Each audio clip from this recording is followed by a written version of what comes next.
It'll bring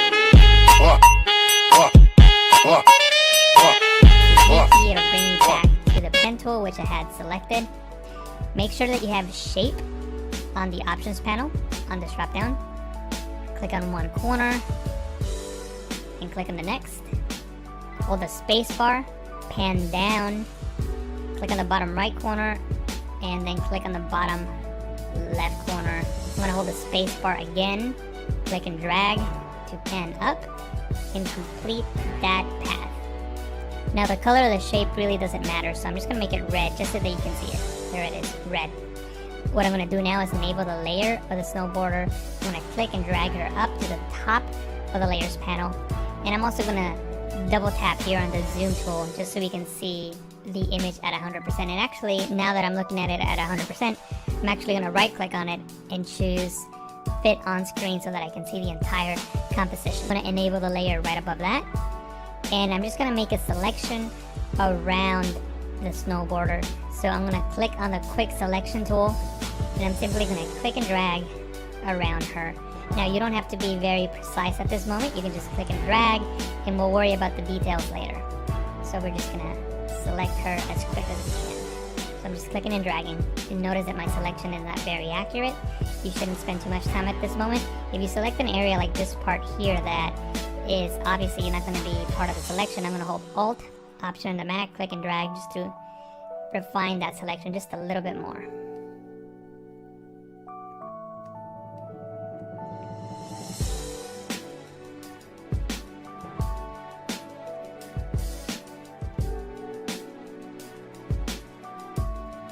Okay, now that I have the selection active around the snowboarder, I'm going to select that top layer and click on the layer mask icon to create a mask around the snowboarder. So what I'm going to do now is click on this top layer, hold shift and click on the layer below it so they're both selected, and I'm going to click on this little chain link icon here to link those two layers.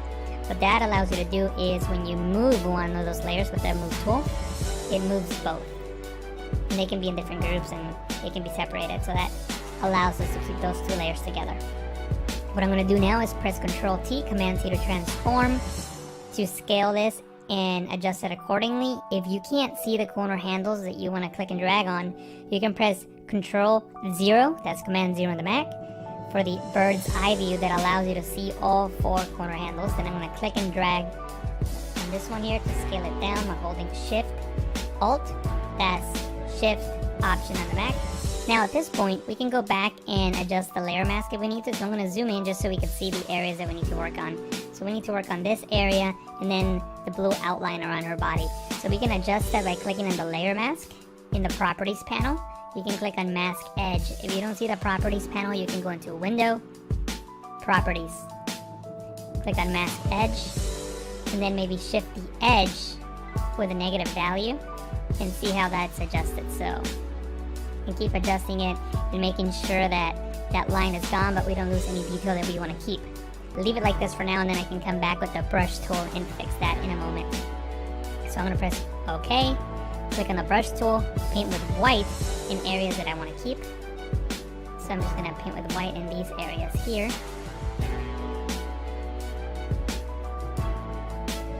And I know I'm selecting some of the sky, but that's okay. I'm going to get rid of that by pressing X on the keyboard, which swaps the foreground and background color.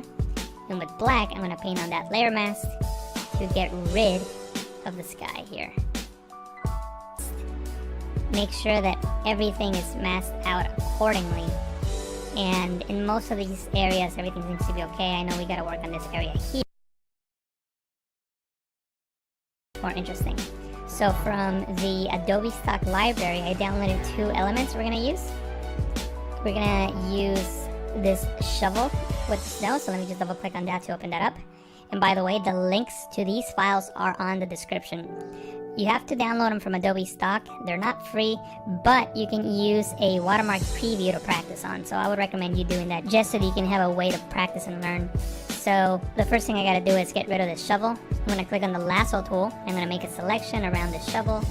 And as you can see, it's not very accurate. That's okay. Then I can hold Shift and Backspace. Or you can go into Edit, Fill to bring up the Fill menu.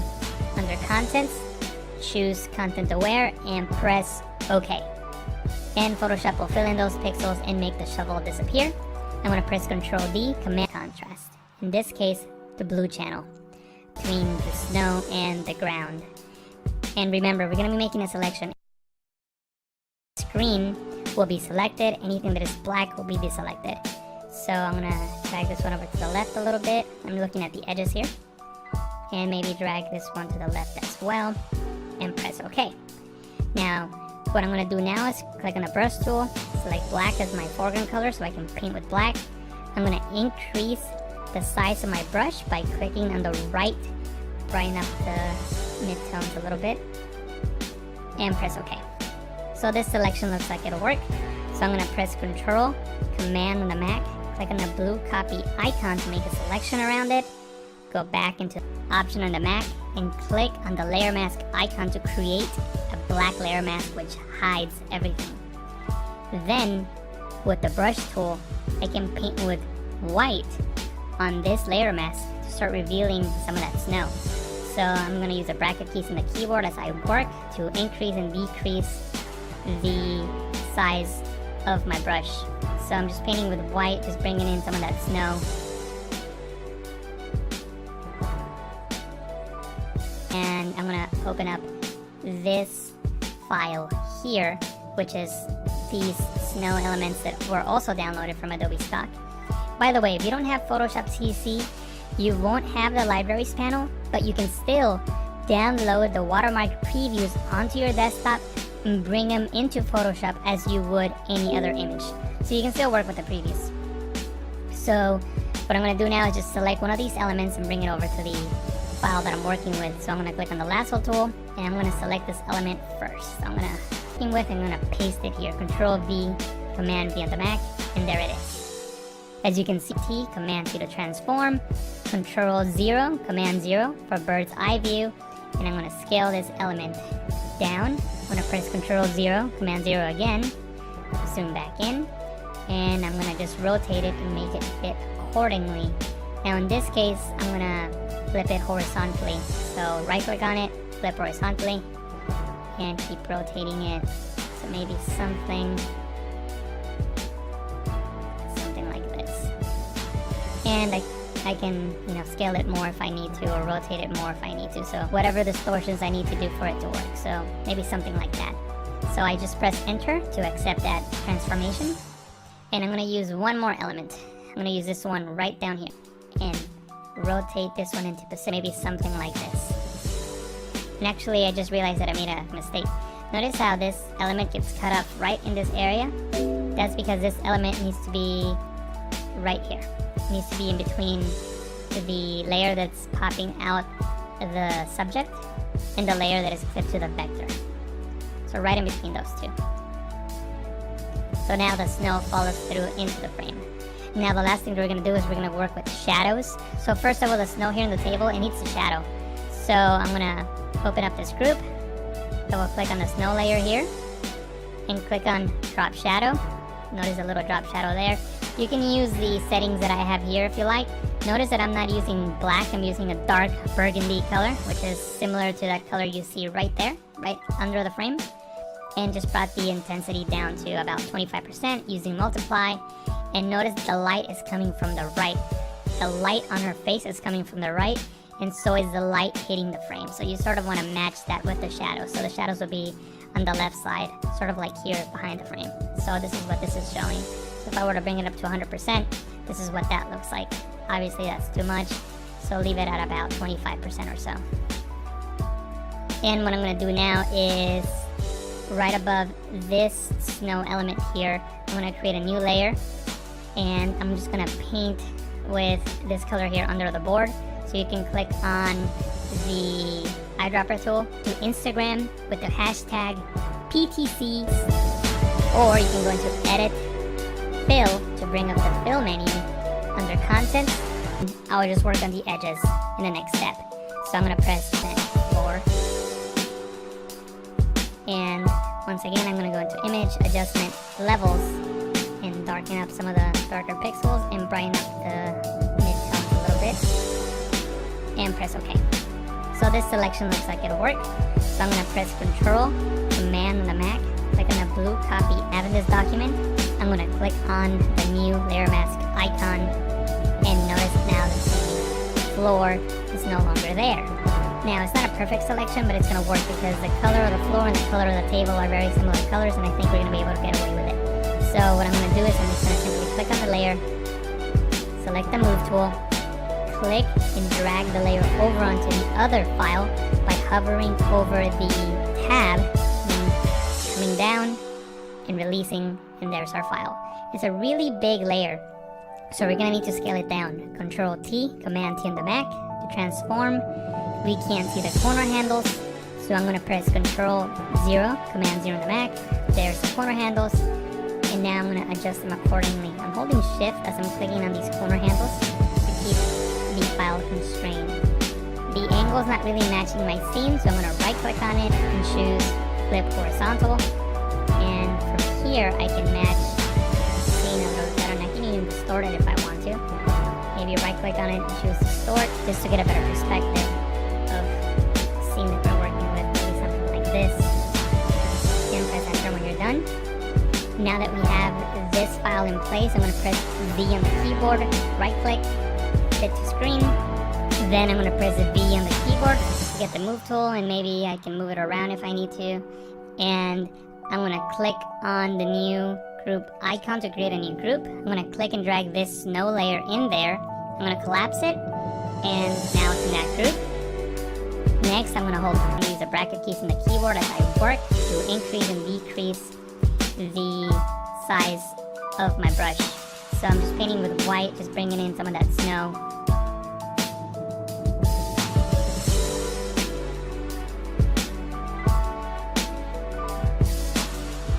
And if you make a mistake, you can press X on the keyboard to paint with black and maybe shape snow a little bit better.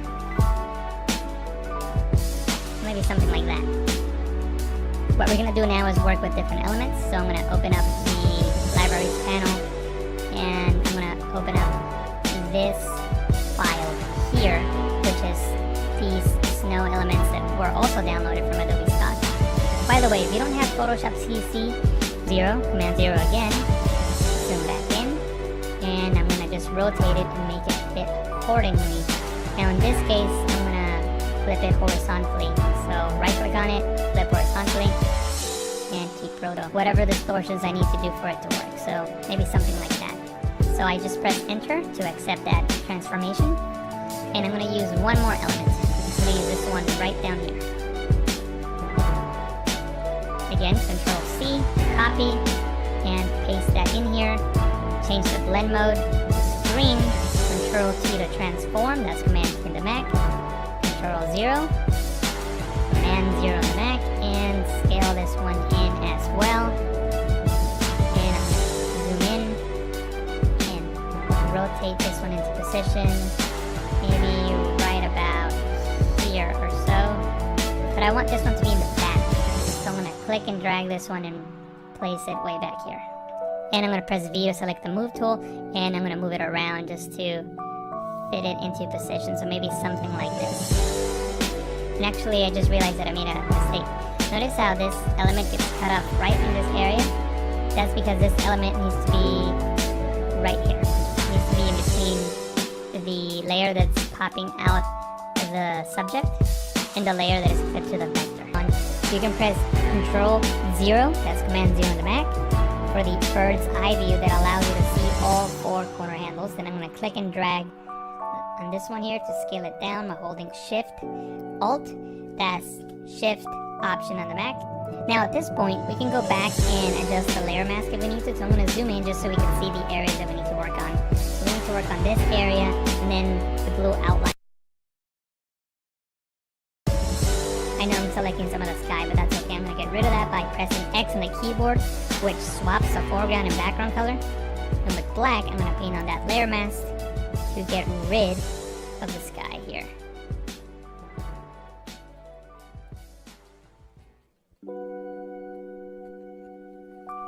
And I'm not going to take the time to do so now.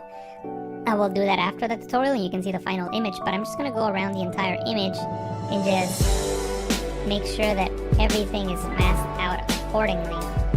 And in most of these areas, everything seems to be okay. I know we gotta work on this area here. And like I said, I'll do that after I'm done with the tutorial and you can see my final result. But for now, we'll just leave it as is. I'm gonna press Z on the keyboard, right click, and choose fit to screen. And what we're gonna work on now is extra elements that are gonna help our composite look much more realistic and much more interesting. So from the Adobe stock library, I downloaded 2 elements we're gonna use. We're gonna use this shovel with the snow, so let me just double click on that to open that up. And by the way, the links to these files are on the description. You have to download them from Adobe stock. They're not free, but you can use a watermark preview to practice on. So I would recommend you doing that just so that you can have a way to practice and learn. So the first thing I gotta do is get rid of the shovel. I'm gonna click on the lasso tool. I'm gonna make a selection around the shovel. And as you can see, it's not very accurate. It's okay. Then I can hold shift and backspace. Or you can go into edit, fill to bring up the fill menu. Under content, choose content aware and press OK. And Photoshop will fill in those pixels and make the shovel disappear. I'm going to press Ctrl D, Command D on the Mac to deselect. And this is what we're going to work with. The first thing that we need to do is mask out the snow, making a selection. Anything that's white in this screen will be selected. Anything that is black will be deselected. So I'm going to drag this one over to the left a little bit. I'm looking at the edges here.